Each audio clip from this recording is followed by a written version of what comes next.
वंदे वंदे আজকের এই মহতী কার্যক্রমে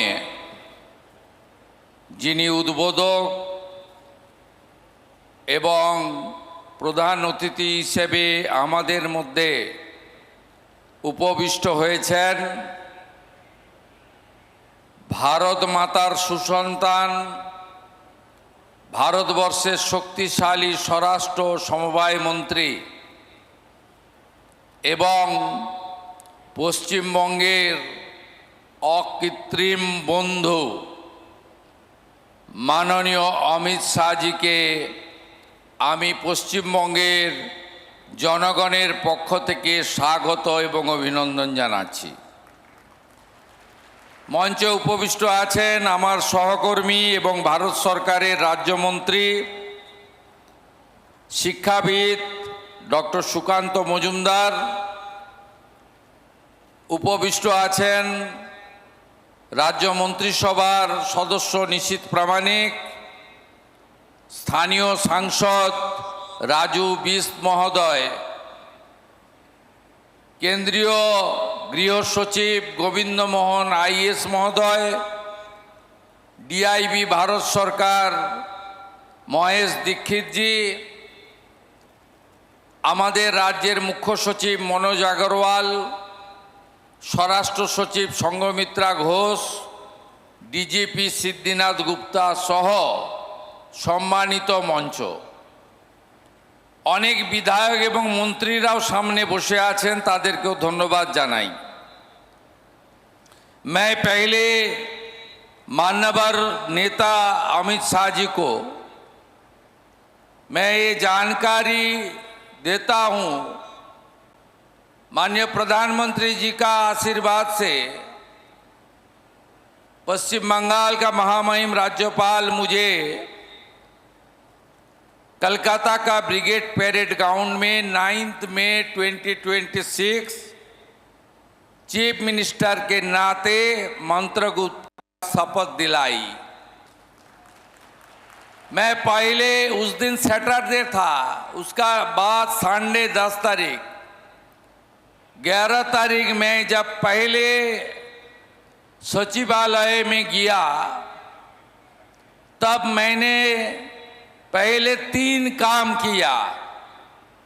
एक, देश की सुरक्षा के लिए हमारी बॉर्डर में जमीन बीएसएफ को देने का फाइल सिग्नेचर किया। दूसरा काम किया,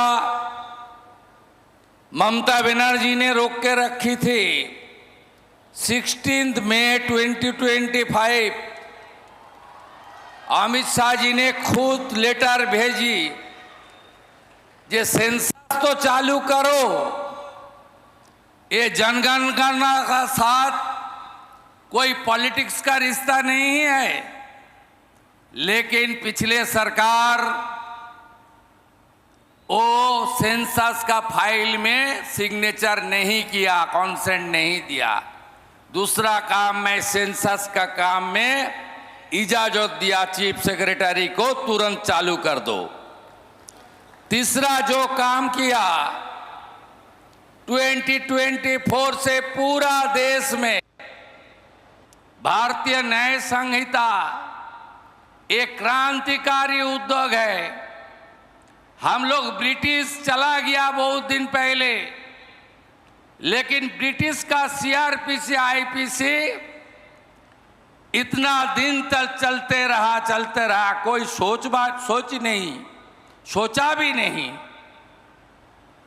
माननीय प्रधानमंत्री नरेंद्र मोदी जी का नेतृत्व में भारत सरकार और गृहमंत्री जी ने एक क्रांतिकारी कानून में सुधार लाया और भारतीय न्याय संहिता चालू हुआ।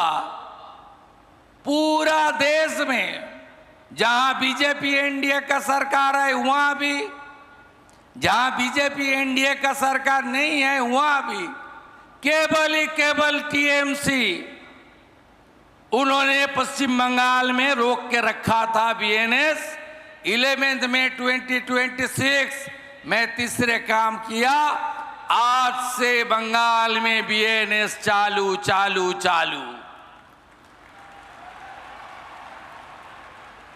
यही परिवर्तन की सरकार है। हमारी 4 बिंदु है, इसके ऊपर हम काम कर रहा है। एक, देश की सुरक्षा, राष्ट्रवाद, देश प्रेम, इसमें कोई कॉम्प्रोमाइज ये सरकार नहीं करेगा। दूसरा, संवैधानिक जो हमारी ड्यूटी है वो ड्यूटी पालन करना। देश अलग से चलेगा, प्रदेश अलग से चलेगा, ये नहीं हो सकता। तीसरा, जनकल्याण का काम, पंडित दीनदयाल उपाध्याय जी का जो एकात्म मानव बोध है, वो मानवतावाद के ऊपर हम काम कर रहा है। आज चौथा, भारत सरकार और स्टेट प्रदेश की सरकार एक साथ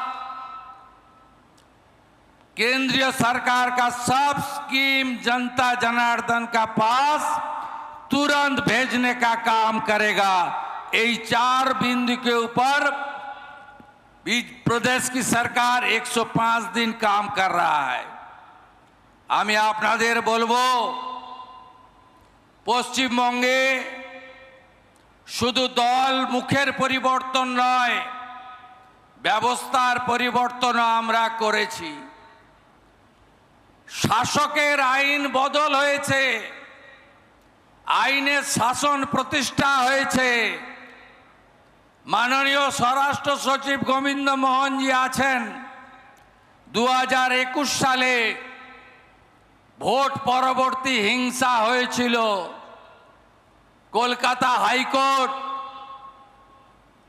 এনএইচআরসি-কে তদন্ত করতে দিয়েছিল। এনএইচআরসি লিখেছিল তার রিপোর্টে, পশ্চিমবঙ্গে আইনের শাসন চলে না, শাসকের আইন চলে। আমরা আপনাদের আশীর্বাদে ক্ষমতায় এসে আইনের শাসন প্রতিষ্ঠা করেছি। এই ভারতীয় ন্যায় সংহিতা এক ঐতিহাসিক পদক্ষেপ। মানুষ বিচার পাবেন, নির্দিষ্ট সময়ের মধ্যে বিচার পাবেন এবং দোষীরা উপযুক্ত শাস্তিও নির্দিষ্ট সময়ের মধ্যে পাবেন। বিগত দিনে পশ্চিমবাংলায় একাধিক নারী নির্যাতন সহ অনেক ভয়ঙ্কর ভয়ঙ্কর অমানবিক ঘটনা ঘটেছে। শাস্তি হয়েছে, কিন্তু শাস্তি কার্যকর হয়নি। তার কারণ আইনি দীর্ঘসূত্রিতা। এই ভারতীয় ন্যায় সংহিতার যে 3টি মূল বিষয় রয়েছে, তার মধ্য দিয়ে আজকে নির্দিষ্ট সময়ের মধ্যে বিচার, স্বচ্ছ বিচার, আধুনিক প্রযুক্তির মধ্য দিয়ে বিচার পাইয়ে দেওয়ার জন্য যে ব্যবস্থা, এই ব্যবস্থা প্রদর্শনীর মধ্য দিয়ে সবাইকে জানাতে চায় পশ্চিমবঙ্গ সরকার ভারত সরকারের স্বরাষ্ট্র দপ্তরের সাহায্যে। আমি আশা করব আমরা এখানে যে প্রদর্শনীর ব্যবস্থা করেছি, এই প্রদর্শনীতে নতুন প্রজন্ম, আগামী প্রজন্ম, তারা দেশের ন্যায় ব্যবস্থা সম্পর্কে জানবে, অন্যদের জানাবে এবং আইনের যে অধিকার বাবা সাহেব আম্বেদকরের নেতৃত্বে আমাদের সংবিধান দিয়ে গেছে। আজকে যারা এসেছেন তাদের মধ্যে আমাদের বিশেষ করে কলেজ বিশ্ববিদ্যালয়ের ছাত্রছাত্রীরা আছেন, ল কলেজের স্টুডেন্টরা আছেন, যারা আগামী দিনে এই আইন কার্যকর করার ক্ষেত্রে সবচেয়ে গুরুত্বপূর্ণ ভূমিকা নেবেন। সকলকে স্বাগত।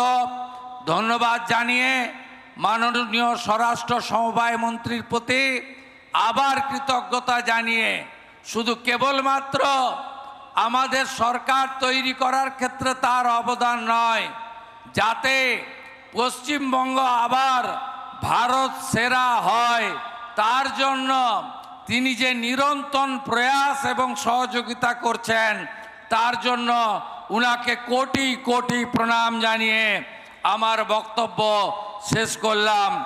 জয় হিন্দ।